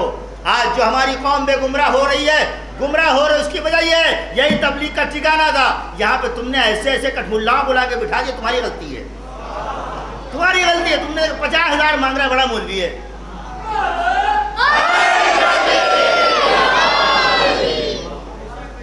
لفافہ بڑا دینے سے کوئی بڑا نہیں ہوتا، کردار سے بڑا ہوتا ہے. جی ہاں، یہ بات یاد رکھیے. یہ بھول جائیے کہ بغل کی بلڈنگ میں رہتا ہے تو کیا پڑھے گا، باہر سے بلا رہے ہیں. میں یہ نہیں کر رہا نہ بلائیے، بلائیے آپ، مگر خطیب بلائیے، مولوی بلائیے، نہیں عالم بلائیے. جانے دے مجھے، یہاں سے میں وہ پڑھوں گا جس سے اللہ اور رسول راضی ہوگا اور ان سننے والوں کو ثواب ملے گا. یہی لفظ ہے مول صاحب، آپ صاحب مطالعہ ہیں. آیا میرا مولا، حمد خدا، نعت رسول، شریعت، دین، اور اس کے بعد کا جو میں جانتے ہیں جان لیں. میں کعبے کا بیٹا ہوں، میں مکے کا بیٹا ہوں، میں منی کا بیٹا ہوں، میں صفا و مروہ کا بیٹا ہوں، میں زمزم کا بیٹا ہوں، بیان کرتے جا رہے ہیں، میں اس کا بیٹا ہوں جس کا باپ کعبے میں پیدا ہوا، میں اس کا بیٹا ہوں جس کے باپ کے اشارے پہ سورج پلٹا، میں اس کا بیٹا ہوں جس کے باپ کے لیے قرآن میں سورے نازل ہوئے، میں اس کا بیٹا ہوں جو استاد ملائکہ ہے، میں اس کا بیٹا ہوں جس کا باپ دو جہاں کا حاجت روا ہے، میں اس کا بیٹا ہوں جس نے زندگی میں بھی قرآن پڑھا، نیزے پہ جانے کے بعد بھی قرآن پڑھا، میں اس کا بیٹا ہوں، توجہ دیجیے گا، میں اس کا بیٹا ہوں جس کا باپ سوار دوش پیغمبر ہے، میں اس کا بیٹا ہوں جس کا باپ خانہ کعبہ سے بتوں کو نکالنے والا ہے، میں اس کا بیٹا ہوں جس کے باپ نے قاطع کافرین مشرکین و منافقین کو قتل کر کے اسلام کو پھیلایا ہے، میں اس کا بیٹا ہوں جس کے باپ نے نبیوں کی حاجت روائی کی ہے، میں اس کا بیٹا ہوں جس کے باپ نے ولیوں کی مشکل کشائی کی ہے، میں اس کا بیٹا ہوں جس کے باپ نے، توجہ دیجیے گا، میں اس کا بیٹا ہوں جس کے باپ نے دو جہان کی کائنات کی مشکل کشائی کی ہے۔ اتنا کہا تو مجمع سے ایک شخص کھڑا ہوا، او قیدی مجھے اتنا تو بتا دے کہ وہ کون شخص تھا جو اتنا صاحب فضیلت تھا، دنیا میں آیا اور آ کے چلا گیا، ہمیں خبر نہ ہوئی۔ جیسے ہی پوچھنے والے نے اتنا پوچھا، میرے مولا نے اب لکڑی کے ڈھانچے کو منبر بنا کے کہا اسے علی ابن ابی طالب نے۔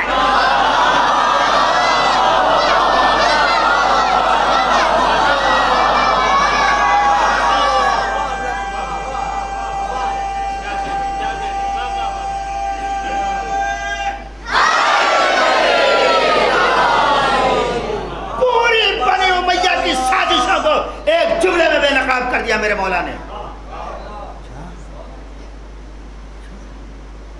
رکو ان کو، رکو، مؤذن بلاؤ، مؤذن ہے، اذان دو۔ بے وقت اذان شروع ہو، بے وقت اذان شروع ہو۔ ایک حقیقت بول رہا ہوں میں، سنیے حقیقت۔ دو روایت ہیں، ایک روایت یہ کہ ہر 3 منٹ کے بعد اذان، ایک روایت ہے کہ ہر 5 منٹ کے بعد مؤذن بدل بدل کے اذان دے رہے ہیں۔ اذان کا وقت تو ایک ہے نا، تو ان 7 کے ساتوں مؤذن کو ایک وقت اذان دینی چاہیے تھی۔ ساتوں ایک ساتھ اللہ اکبر نہیں کہہ رہے ہیں، ایک چپ ہوا دوسرا شروع، دوسرا چپ ہوا تیسرا شروع۔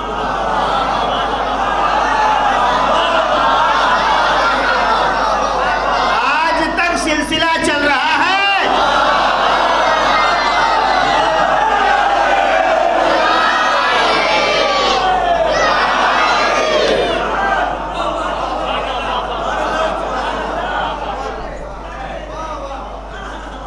اذان شروع ہوئی۔ دیکھیے احترام اذان میں خاموش ہونا چاہیے، مگر یہ مت کہیے کہ سیرت امام سجاد ہے، غلط۔ امام سجاد کی سیرت ہی نہیں ہے، پڑھ رہا ہوں میں، گھبرائیے گا نہیں، عطیہ لیجیے گا۔ امام سجاد کی سیرت نہیں تھی کہ اذان پہ خاموش ہو جائے، جی نہیں، احترام اذان میں خاموش ہونا چاہیے۔ اذان کے کلمات کو دہرانا بہت ثواب ہے۔ احترام اذان میں خاموش ہو جائیے، اپنی دنیاوی باتوں کو چھوڑ دیجئے، لیکن یہ نہ کہیے گا کہ یہ سیرت امام سجاد ہے، غلط۔ اذان شروع کہاں سے ہوتی ہے؟ زور سے بولیے گا، اب آپ بولیے گا۔ اذان شروع ہوتی ہے، ختم کہاں ہوتی ہے؟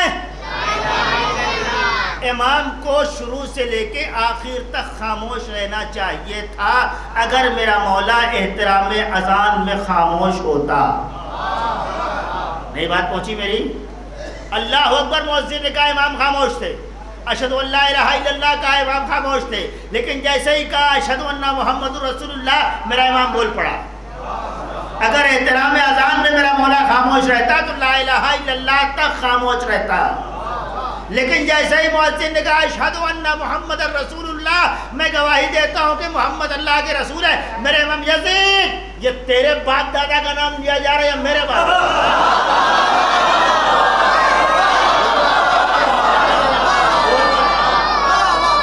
کس کا جد کا نام لیا جا رہا ہے؟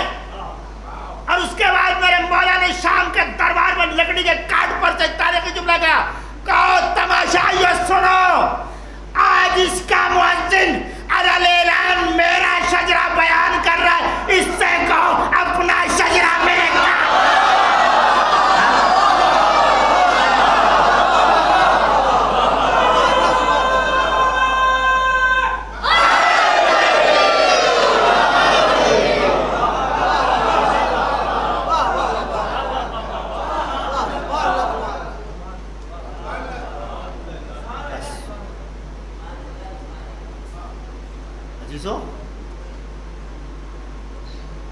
دیر قطن ارادہ نہیں تھا. بقید حیات کبھی زندگی نے وفا کی ہوئی ملاقات آپ سے ہوئی, یہیں سے آگے بڑھ جاؤ. بہت میں نے آپ کا وقت لے لیا, تقریباً 1.5 گھنٹہ ہو رہا ہے.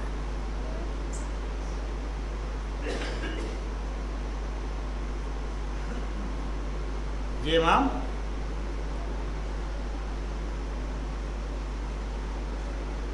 جس نے درباری حیثیت میں یزیدیت کے ناطے بند کر دیے,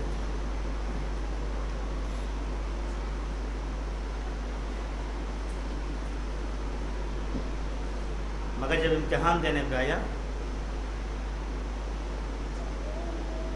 تو کچھ ایسے امتحان سے گزرا میرا بیمار امام, کچھ ایسے امتحان سے گزرا کہ اگر سینے میں تیر ہے تو لوگ سن کے رو دیتے ہیں. ان میں سے وہ جوان جن کے پاس چھوٹی بہنیں ہیں, میں ان سے توجہ چاہتا ہوں. اگر چھوٹی بہن کسی بات کی فرمائش کرتی ہے تو بھائی چاہے جیسے بھی اسے پورا کرتا ہے, کوشش کرتا ہے اپنی بہن کی خواہش کو پورا کرنے کی. کربلا سے کوفہ, کوفہ سے بازار شام سے زندان شام تک جناب سکینہ نے اپنے مظلوم بھائی سے کہیں کچھ مانگا نہیں. شام کے زندان میں آ کے سکینہ سجاد سے پوچھ رہی ہے, بھیا مجھے اتنا بتا دو پیاس کی کتنی قسمیں ہوتی ہیں. ہاں, زندان کے اندھیرے سے بہت ڈرتی تھی سکینہ.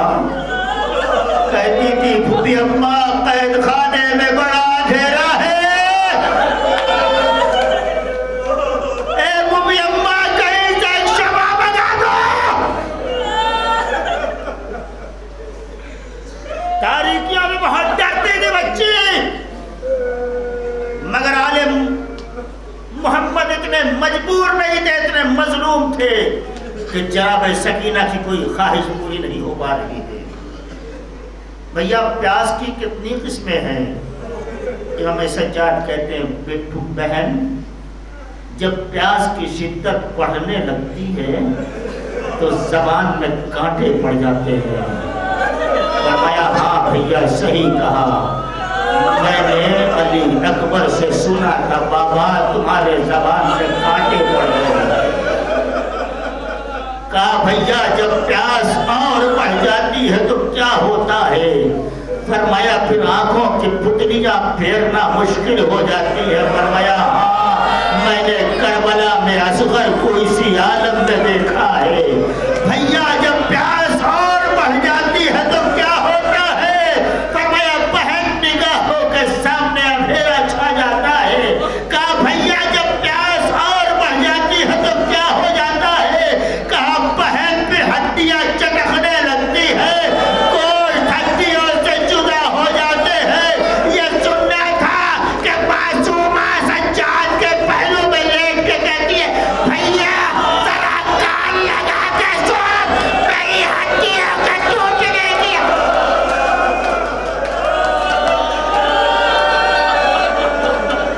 جزاک اللہ میرے عزیزو, جزاک اللہ. مولا تمہیں کوئی غم نہ دے, تمہاری بہنوں کا سہاگ سلامت رہے, تمہاری بہنوں کی تمام پر خواہشیں پروردگار پوری کرے.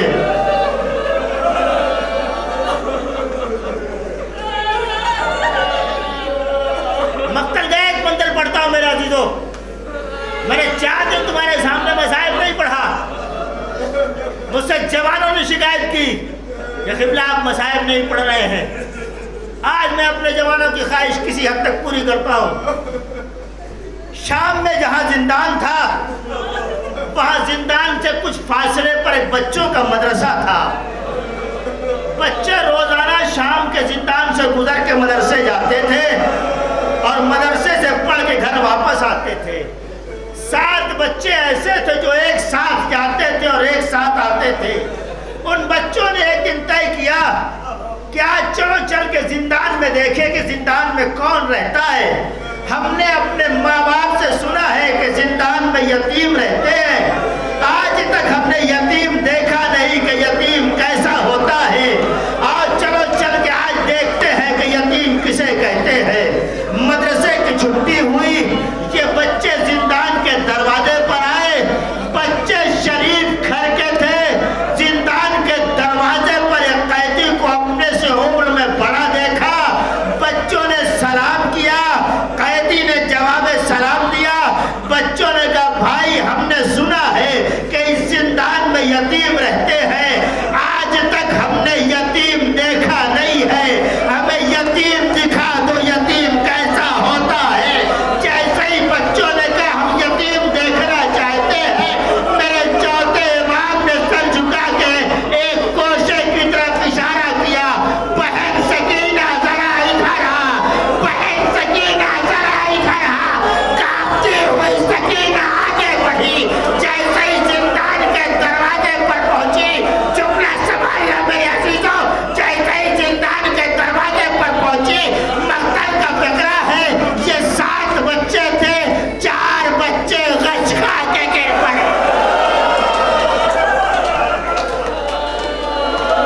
4 بچے غش کھا کے گر پڑے.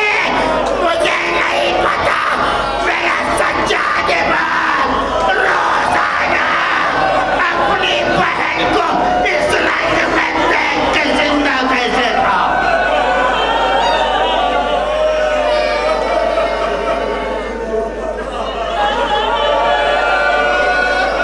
ان 3 بچوں نے کہا بھائی, ان 3 بچوں نے کہا بھائی اسے یتیم کہتے ہیں.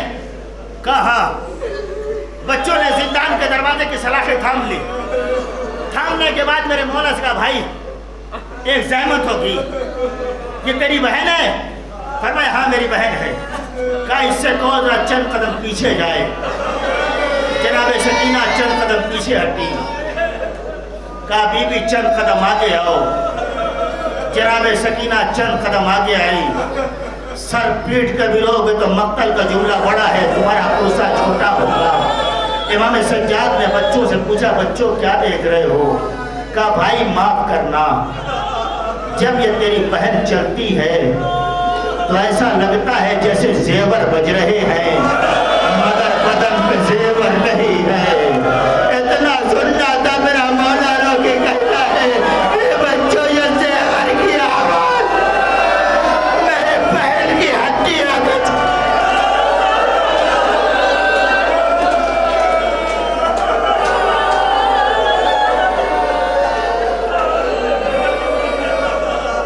آخری منزل چھوڑ دیا میں نے, پورا مقتل چھوڑ دیا میں نے. میرے عزیزوں سانس لے لو 1 منٹ کے لیے, 1 منٹ کے لیے سانس لے لو. ابھی تھوڑی دیر کے بعد تمہارے درمیان میں تابوت آئے گا. تم دیکھو گے کہ 4 آدمی تابوت کو کاندھا دیے ہوں گے. جب تم کاندھوں پہ تابوت دیکھنا نا تو ایک مرتبہ اپنی آنکھیں بند کرنا اور اپنے امام سجاد سے سوال کرنا مولا آج 1400 برس کے بعد بھی ہم تابوت اٹھا رہے ہیں تو 4 آدمی کاندھا دیے ہوئے ہیں, مجھے بتاؤ تم نے جنازہ اکیلے کیسے اٹھایا؟ میرے مولا تم نے اکیلے اپنی بہن کا جنازہ.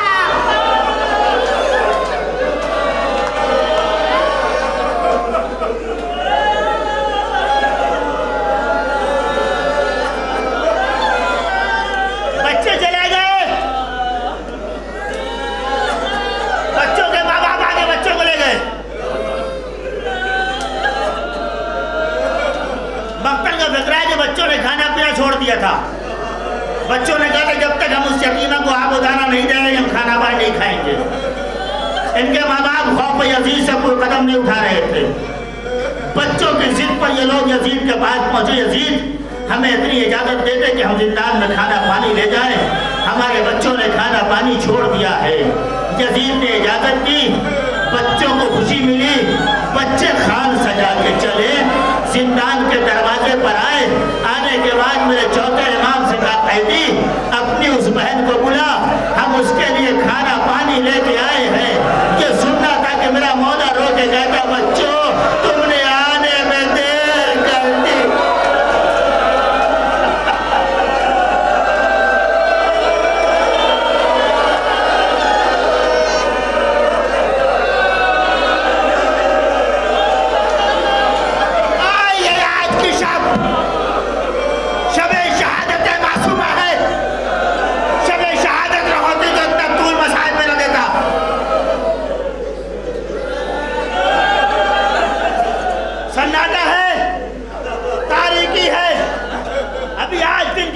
میرے بھائی نے پڑھا, مقتل بھی یہی ہے, حقیقت بھی یہی ہے. زندان اتنا تنگ تھا, اتنا چھوٹا تھا کہ اگر بڑے لیٹ جاتے تھے تو بچوں کو بیٹھنے کی جگہ نہیں ملتی تھی. بچے لیٹ جاتے تھے تو بڑے پیر سمیٹ کے بیٹھ جاتے تھے. آج کئی دن کے بعد سکینہ پہ کچھ غنودگی طاری ہوئی ہے. اچانک اہل حرم میں خاموشی چھائی ہوئی ہے. آج سکینہ سو رہی ہے, اچانک سکینہ خواب سے چوکی, اینا ابھی, اینا ابھی, پھپھی اماں میرا بابا کہاں گیا, اے پھپھی اماں میرا بابا کہاں گیا, بھیا سجاد میرا بابا کہاں گیا. بیٹی بابا کو کربلا میں چھوڑ کے آئی ہو, آج بابا کیسے یاد آ گیا. کہا نہیں بھیا ابھی بابا آیا تھا, مجھ سے کہہ رہا تھا میری بیٹی تو نے بڑے دکھ اٹھا لیے, میں تجھے لینے آیا ہوں. اے میرے عزیزوں, اہل حرم خواب سمجھ گئے. واہ حسینہ کا جوہر زندان میں بند ہوا. یزید کے کان تک رونے کی آواز پہنچی. چوک کے غلام سے پوچھتا ہے کون لوگ رو رہے ہیں. جملہ سنیں گے, جواب سنیں گے. یزید کا سپاہی کہتا ہے وہی بے وارث رو رہے ہیں, وہی جب سے آئے ہیں وہی رو رہے ہیں. کیا معلوم کرو کہ کیوں رو رہے ہیں. یزید کو پتا چلا کہ سکینہ نے خواب میں اپنے باپ کو دیکھا ہے. نظر اٹھاؤ, منظر کھینچاؤ مقتل کا. یزید نے کہا یہ سر لے آ کے دے دو. اپنی باپ کے سر کو بیٹی دیکھے کہ شاید چپ ہو جائے. خان پوش میں سر نہیں آیا. ایک لعین نے حسین کی زلفوں میں انگلیاں ڈالی, سر حسین لٹکا کے لے کے چلا. جیسے زندان کے دروازے پر آیا, میرے امام نے اپنے باپ کے سر کو اس عالم میں دیکھا, تڑپ کے کہا ظالم اگر اٹھانا نہیں آتا تھا مجھے بتا دیتا, میں اپنے باپ کے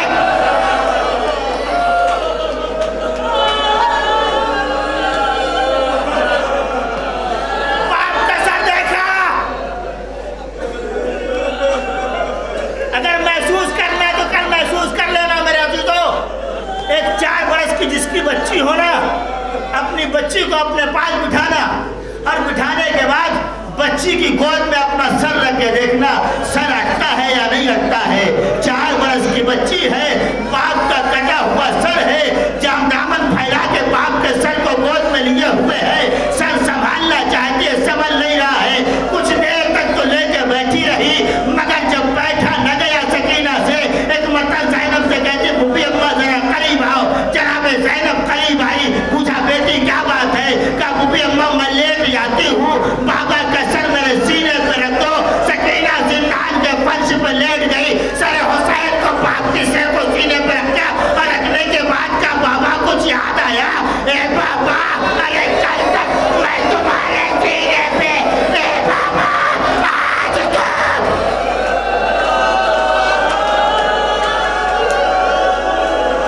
بین کیا بچے نے, بین کرتے کرتے بچی چپ ہو گئی. 1 منٹ کی زحمت چھوڑ دیا میں نے بیچ کی ساری روایت.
علی